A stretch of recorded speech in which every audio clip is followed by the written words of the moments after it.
This is the breaking news I shared with you just before we went to commercial break. Canada's Prime Minister, Justin Trudeau, saying moments ago on X, President Trump's proposed tariffs will be paused for at least 30 days for his country.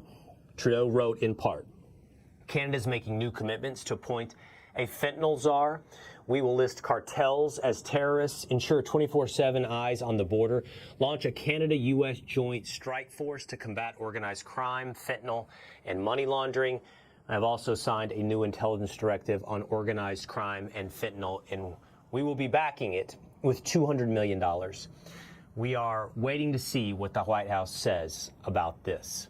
Those tariffs against Mexico and China are all set to go into effect in just a matter of hours until President Trump announced a pause. Here's the latest. The president agreeing earlier today to a 30-day pause in the tariffs against Mexico and Canada. However, that 10% tariff ordered on China is still set to go into effect tomorrow.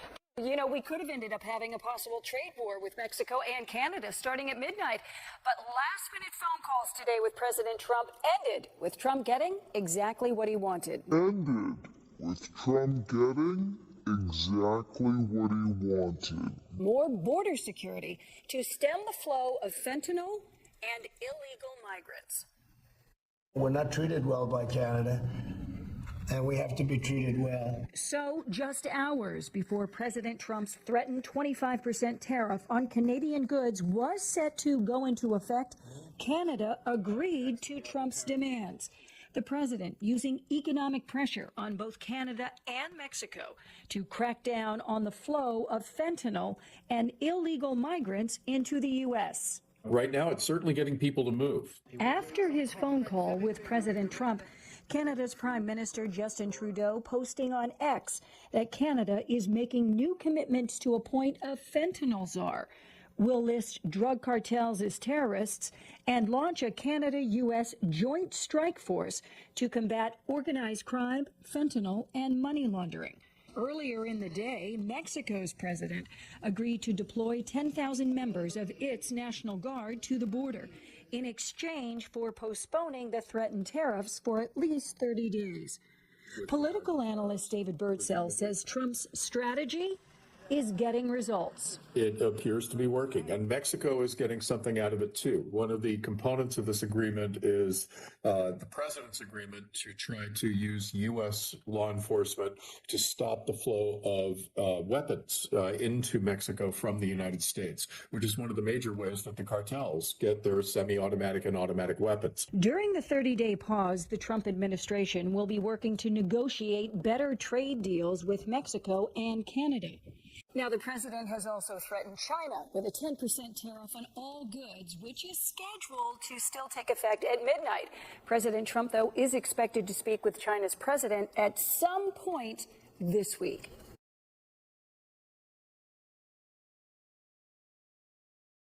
And President Trump reacting on Truth. He says this: Canada has agreed to ensure we have a secure northern border and to finally end the deadly scourge of drugs like fentanyl that have been pouring into our country, killing hundreds of thousands of Americans while destroying their families and communities all across our country. That follows the other big win for President Trump. That was that pausing 25% tariffs on Mexico for 1 month as well. This is after Mexico's president agreed to reinforce its southern border with 10,000 National Guard members with the goal of stemming the flow of illegal drugs. Here's President Trump earlier.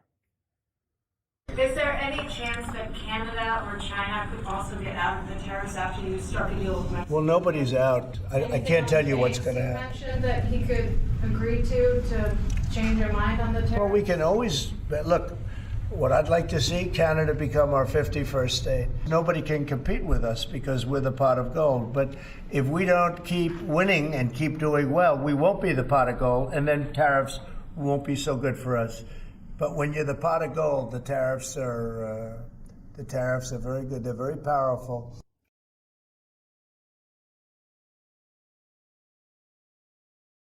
It's going to affect beer. Okay. Most of it, Corona here, comes from Mexico. It's going to affect your guac, because what is guacamole made of? Avocados, both from Mexico. We might want to call this the Donald Trump Super Bowl tax, avocados, tomatoes, beer from Mexico. Price is going to go up. The average American family is going to have their costs increased by $1,200 for 1 year. Greg, I don't think that the Democrats complaining about egg prices is going to work. They didn't care about egg prices for 4 years. Well, they don't have a lot to go on at this point. I always enjoy a good prop comedian. With Chuck Schumer trying to prove his point with avocados and Corona, that was the first time I saw it. But he should commit to the bit. You know, if he's going to say this is what you're going to miss from Mexico, he should have then had explosive diarrhea just to show you everything you're going to miss. Every Monday, you get the question from hair and makeup, how was your weekend? You know, did you watch the game? Did you go apple picking, Harold? Did you finally throw out that old futon, Jesse? Imagine asking Trump that question. So how was your weekend? Well, I got Venezuela to release the hostages. Yeah. Panama agreed to get China out of its business. Mexico agreed to the border issues. Canada folded. Colombia caved. I got rid of USAID, kicked out 51 Intel liars, fired DOJ deep staters, and I got Canada to punch itself in the face. So how was your weekend? So this is a requiem. Is that the right word? Mm-hmm. I don't know. You don't even know what I'm going to say. Don't listen to me. It's a requiem for people who work on the weekends. You know, the guy that comes in when no one else is there, he's got a big mug of coffee, decides to check his email. Government doesn't work on the weekends. Elon Musk, Trump did the statement, the early bird gets the worm. It's the early bird that works weekend gets more worms than a bait shop. Mm-hmm. So everything is happening so fast, which I love. I read somewhere that stenographers can't keep up with Trump. Yeah. You know, when Biden was in office, the stenographer would actually run personal errands between his thoughts. So everything is faster. Everything is faster. Trump 2.0 versus the previous administration is like a smartphone versus a Commodore 64. And it's understandable. And it's cohesive because every single action succeeds from a fidelity to principle. America first, people get that. And the one in charge is known not to bluff. So you put those two things together and the world is your oyster. But unfortunately, Democrats, they've got a seafood allergy. They couldn't get anything done. So now you learn the lesson of fight big government in the deep state is to be fast and agile. Because that's the only way you outrun a blob. The question is, was this always possible? You know, were the previous administrations keeping the golden age from us? And did Trump just release the dam literally in California, figuratively all over the world? Because I've never seen so many people say, no, you can't do that. And then say, yes, right away, sir. I was wrong when I said that he would complete his presidency in 3 months. It's now 2 months, and it'll be under budget.